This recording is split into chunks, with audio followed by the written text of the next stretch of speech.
की math class में।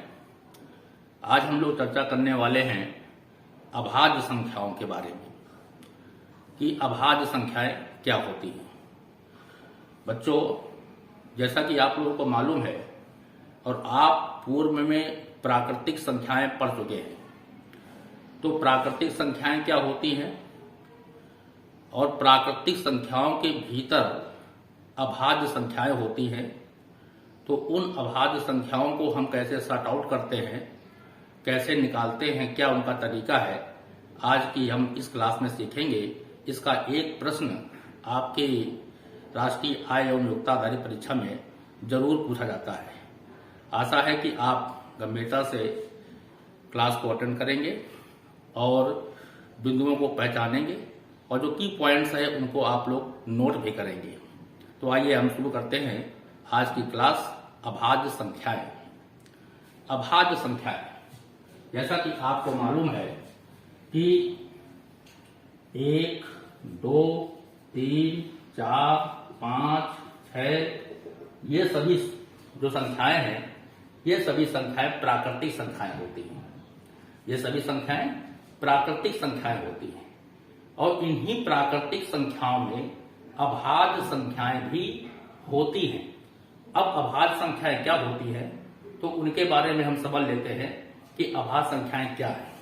तो जो अभाज्य संख्या की जो परिभाषा है, वो परिभाषा ये है कि ऐसी संख्या जो एक से और अपने से, केवल एक से, यानी एक का मतलब संख्या एक से, और केवल वो अपने से विभाजित होती है, वह संख्या अभाज्य होती है। तो आइए हम लोग इसको सॉर्ट आउट करते हैं, इसको खोजने का प्रयास करते हैं कि प्राकृतिक संख्याओं में अभाज्य संख्याएं कौन कौन से होती हैं। जो संख्या एक से विभाजित हो और स्वयं अपने से विभाजित हो, अर्थात उस संख्या के कोई गुणनखंड न हो सके, उसे हम अभाज्य संख्या कहते हैं। तो जितनी भी प्राकृतिक संख्याएं हैं, वो सभी प्राकृतिक संख्याएं स्वतः एक से विभाजित होती है। अब दूसरी हमारी कंडीशन ये है कि जो प्राकृतिक संख्याएं हैं वो अपने से ही केवल विभाजित हों। पहली शर्त यह है कि एक से विभाजित हो, तो जितनी भी प्राकृतिक संख्याएं हैं वो सभी एक से विभाजित हो रही हैं। और दूसरी शर्त यह है कि वो अपने से विभाजित हो। तो अपने से विभाजित होने वाली अर्थात उसके गुणनखंड हम न कर सकें, उन्हें हम अभाज्य संख्याएं कहते हैं।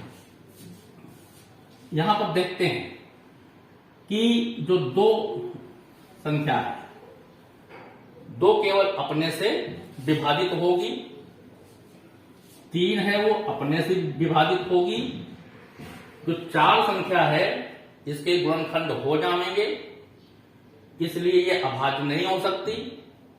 5 के गुणनखंड नहीं हो सकते, ये स्वतः अपने से विभाजित है, इसलिए 5 होगी। और हम आगे का करेंगे तो 6 नहीं होगी, 7 होगी, 8 नहीं होगी, 9 नहीं होगी, 10 नहीं होगी, 11 होगी। तो इस प्रकार से आप देख रहे हैं कि प्राकृतिक संख्याओं में यदि ये कंडीशन लागू हो रही है कि ऐसी संख्या जो स्वतः अपने से विभाजित हो रही है और साथ ही साथ में एक से विभाजित हो रही है, उसे हम अभाज्य संख्याएं कहते हैं। तो 1 से लेकर के 100 तक अभाज्य संख्याएं, 100 से आगे भी अभाज्य संख्याएं हम आसानी से निकाल सकते हैं। तो अभाज्य संख्याएं हमारी कौन कौन सी यहां पर आ गई? यहां पर अभाज्य संख्याएं आ गई 2, 3, 5, 7, 11, आगे 13 आएगा। इसी प्रकार से ये आता चला जाएगा। ये ऐसी संख्याएं हैं जो कि अभाज्य हैं, अर्थात जिनके गुणनखंड नहीं हो सकते और स्वतः एक से ये विभाजित है, इसलिए ये अभाज्य है। अब अभाज्य संख्याओं में, इन्हीं अभाज्य संख्याओं में कुछ कैटेगरी है। उस कैटेगरी को हमें जानना और समझना जरूर पड़ेगा। कारण है कि जब तक उस कैटेगरी को हम नहीं जानेंगे, नहीं समझेंगे, तब तक हम बहुविकल्पी प्रश्नों की ओर हम नहीं बढ़ पाएंगे। अब आते हैं कि कौन कौन सी कैटेगरी है, अभाज्य संख्याओं की कौन कौन सी कैटेगरी है, उसके बारे में हम लोग समझ लेते हैं। तो अभाज्य संख्याओं की 4 कैटेगरी है। अभाज्य संख्याओं की 4 कैटेगरी है। पहली कैटेगरी देखिए, पहली है सम अभाज्य संख्या। ये पहली कैटेगरी में हम लोग अभाज्य संख्याओं को रख सकते हैं। दूसरी प्रकार की जो कैटेगरी है वो विषम अभाज्य संख्याएं, ये दूसरी प्रकार की कैटेगरी है।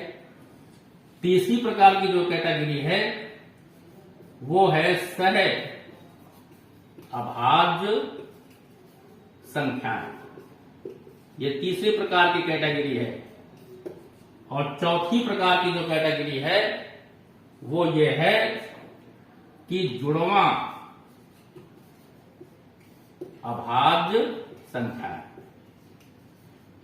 अभाज्य संख्या, ये अभाज्य संख्याओं वाले जो प्रश्न है और इसका जो चैप्टर था शायद आप लोगों ने कक्षा 6 में पढ़ा होगा। कक्षा 6 की मैथ बुक में, मैथ में अच्छे से दिया हुआ है। तो अब हम जानते हैं इनको बारी बारी से, ये कैटेगरी कैसे हम लोग इनको सॉर्ट आउट करते हैं।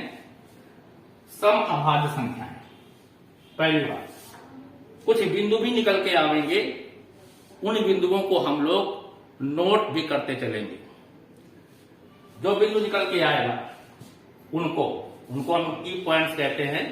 तो जो की पॉइंट्स आएंगे उनको हम लिखते जाएंगे। सम अभाज्य संख्या, तो सम के बारे में आपको मालूम है। सम संख्याओं के बारे में ऐसी संख्याएं जो 2 से विभाजित हो जाए, अर्थात जिन संख्याओं में 2 का भाग चला जाए उन्हें हम सम संख्याएं कहते हैं।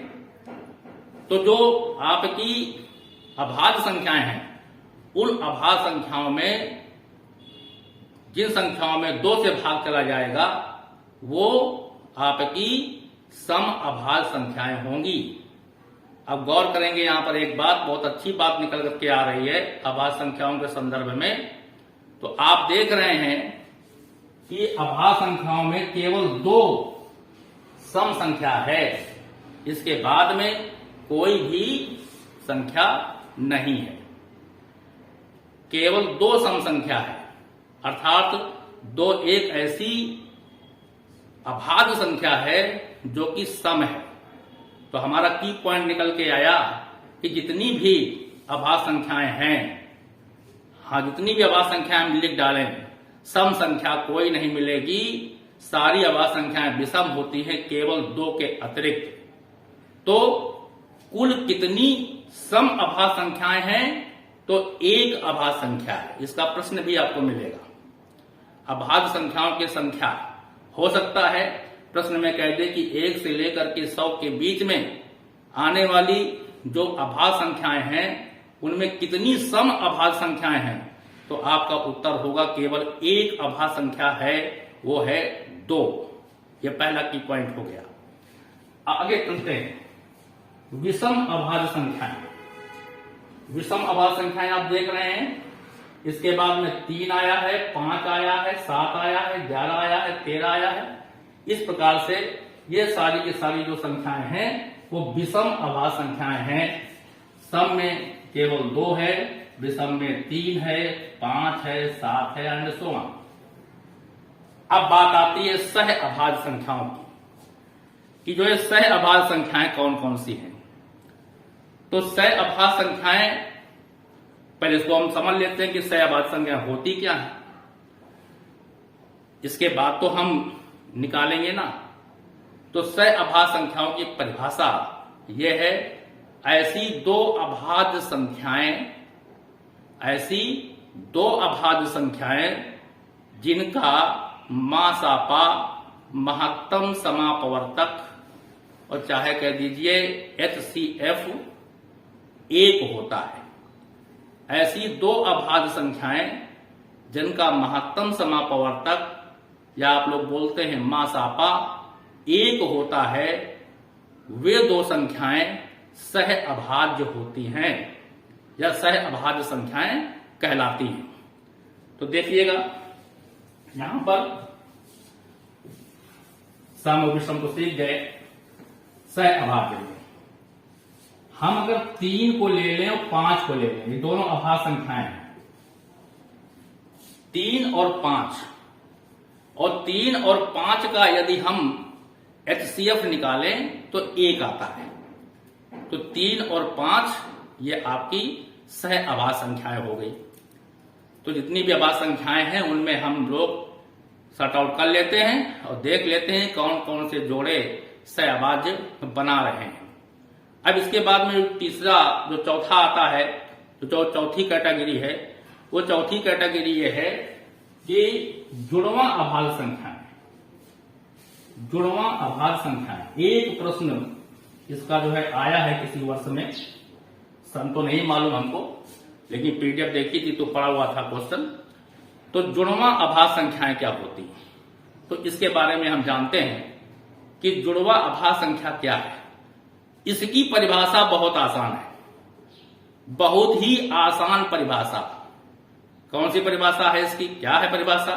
इसकी परिभाषा यह है कि दो अभाज्य संख्याएं जिनका अंतर 2 हो। पुनः एक बार इसको सुने कि दो अभाज्य संख्याएं जिनका अंतर 2 हो वे जुड़वा अभाज्य संख्याएं कहलाती हैं। देखिएगा, अगर हम 3 और 5 को ही ले लिया तो 3 और 5 का अंतर 2 है, अंतर 2 है, इसलिए जुड़वा हो गई। 5 और 7 अगर ले लिया गया तो इनका भी जो अंतर है वो 2 है, अर्थात ये भी जुड़वा हो गई। और यदि हम 7 और 11 ले लेंगे तो आप देख रहे हैं कि 7 और 11 का अंतर 2 नहीं है, इसलिए जुड़वा नहीं हो सकती। 11 और 13 को ले लेंगे, इसलिए ये जुड़वा है क्योंकि अंतर यहां पर 2 दिख रहा है। तो बहुत ही आसान है कि ऐसी सब जो अभाज्य संख्याएं, दो अभाज्य संख्याएं जिनका अंतर 2 हो वो जुड़वा अभाज्य संख्याएं होती हैं। निम्न पेयर में कौन सी जुड़वा अभाज्य संख्या है, या निम्न सेट में कौन सा सेट जुड़वा अभाज्य संख्या है? तो बहुविकल्पी प्रश्न दिए होते हैं और उसमें हम आसानी से देख लेते हैं। जिस जोड़े में 2 का अंतर आ जाता है तो बिना सोचे समझे वो हम टिक कर देते हैं कि भाई ये जुड़वा अभाज्य संख्या है। तो इस प्रकार से हम आप देखते हैं कि ये अभाज्य संख्याएं जो हैं वो 4 कैटेगरी में डिवाइड होती हैं। और अब हम चालू करते हैं, वो शीट करते हैं जो आपके विगत वर्षों में प्रश्न पूछे गए हैं। तो कुछ प्रश्न हैं उनकी हम प्रैक्टिस करा दे रहे हैं। आपके पास भी पीडीएफ उपलब्ध है, तो आप उस पीडीएफ में उससे आप अभ्यास कर सकते हैं। तो आइए देखते हैं। पहला प्रश्न, अभाज्य संख्याओं से संबंधित ही ये सीट है। तो पहला प्रश्न है, निम्न में कौन सी अभाज्य संख्या है 13, 12, 10, 48? देखिए इसके 4 विकल्प दिए हुए हैं। पहला है 13, दूसरा है 12, तीसरा है 10 और चौथा है 48। आसानी से बता सकते हैं कि कौन सी अभाज्य संख्या है। देख लीजिएगा, 12 के गुणनखंड हो जाएंगे, 10 के हो जाएंगे, 48 के भी हो जाएंगे, 13 के नहीं हो सकते, इसलिए 13 अभाज्य संख्या है। विकल्प ए सही है। दूसरा प्रश्न, 1 से 100 के बीच में कितनी सम अभाज्य संख्याएं हैं? दूसरा प्रश्न है 1 से 100 के बीच में कितनी सम अभाज्य संख्याएं हैं? इसका जो विकल्प दिया हुआ है, पहला विकल्प है 3, दूसरा है 7, तीसरा है 1 और चौथा है 9। 1 से 100 के बीच में, तो 1 से 100 के बीच में ये 4 विकल्प हैं और पूछा जा रहा है कि कितनी सम अभाज्य संख्या है। तो आपको मालूम है, अभी थोड़ी देर पहले हमने चर्चा भी इसकी की थी कि सम अभाज्य संख्या केवल एक ही है, वह है 2 है, वह है 2 है। तो संख्या कितनी हो गई इनकी? 1 हो गई। 1 से लेकर के 100 तक, 1 से लेकर के 200 तक, 1 से लेकर के 300 तक अभाज्य जो होगी संख्या, जो कि सम है, उसकी संख्या केवल और केवल 1 होगी, अर्थात सी आपका सही है। अगला प्रश्न दे रहा हुआ है कि कौन सा सेट जुड़वां अभाज्य संख्या का सेट है? कौन सा सेट जुड़वां अभाज्य संख्या का सेट है? ये विकल्प दिए हुए हैं इसमें। पहला विकल्प दिया है 3, 7, 3 और 7। दूसरा विकल्प दिया हुआ है 5 और 7। तीसरा दिया है 2 और 7 और चौथा दिया है 11 और 19। तो आपको मालूम है कि जुड़वां अभाज्य संख्याएं वे होती हैं जिनका अंतर 2 हो। तो ये चारों सेट में आप देख लीजिए, जिसका अंतर 2 होगा वही जुड़वां अभाज्य संख्या होगी। 3, 4 का अंतर 2 नहीं है, 2, 7 का अंतर भी 2 नहीं है, 11 और 19 का अंतर भी 2 नहीं है, 5 और 7 का अंतर 2 है। इसलिए ऑप्शन इसका बी सही होगा। तो इस तरह से हम देखते हैं कि जो अभाज्य संख्याओं का है, जो मूलभूत है, अब इसमें और भी प्रश्न बन सकते हैं कि कितनी विषम संख्याएं हैं, कितनी सम संख्या वाला तो हो गया, सम संख्या केवल एक ही होती है। इसमें प्रश्न बनता है जाकर के सम अभाज्य संख्या 1 और कितनी विषम अभाज्य संख्याएं? तो उसका उत्तर है अनंत, क्योंकि वो आगे चलती चली जाएंगी और आप उसको शॉर्ट आउट नहीं कर पाएंगे। इसलिए अनंत विषम अभाज्य संख्याएं होती हैं। तो ये एक प्रकार का अभाज्य संख्या का आज का जो क्लास थी वो बेसिक थी, इसकी जानकारी बहुत आवश्यक थी। आप इसको माइंड में रखेंगे और प्रश्नों को हल करेंगे, क्योंकि बेसिक टॉपिक से भी प्रश्न परीक्षा में पूछे जाते हैं। आशा करते हैं कि आप अच्छे से पढ़ रहे हैं और पढ़ रहे होंगे, और इसी प्रकार से पढ़ते रहिए, वीडियो क्लास से जुड़ते रहिए। आप सभी को बेस्ट ऑफ लक।